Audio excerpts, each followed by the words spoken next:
حضرت ابو بکر صدیق رضی اللہ تعالی عنہ: اپنی حفاظت اللہ کے نام سے کرو، وہ تمہیں شکست اور وبا سے محفوظ رکھے گا۔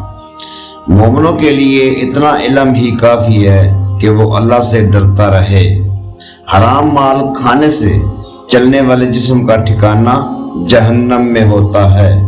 پیغمبروں کی ورثہ علم ہے اور فرعون قارون کی ورثہ مال و زندگی سادہ ہونی چاہیے، ورنہ قیامت کے دن حساب میں پریشانی ہوگی۔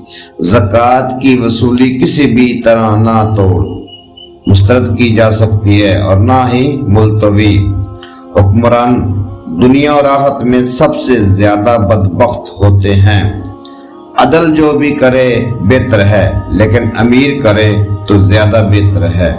آپس میں قطع تعلق نہ کرو، بغل نہ رکھو، حسد نہ کرو، بھائی بھائی رہو۔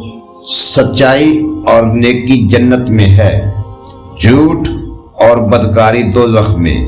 کاش میں ایک درخت یا پرندہ ہوتا تو عقبت کے معاملات سے نجات مل سکتی۔ جو قوم اللہ کے راستے میں جہاد ترک کر دیتی ہے، اللہ اس پر ذلت و خواری مسلط کر دیتا ہے۔ استغفر اللہ۔ جوان کا گناہ بھی بڑا ہے، لیکن بوڑھے کا سخت بڑا ہے۔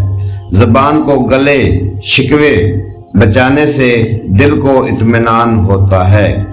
امیر تکبر کرے تو برا ہے، لیکن غریب کرے تو بہت بڑا ہے۔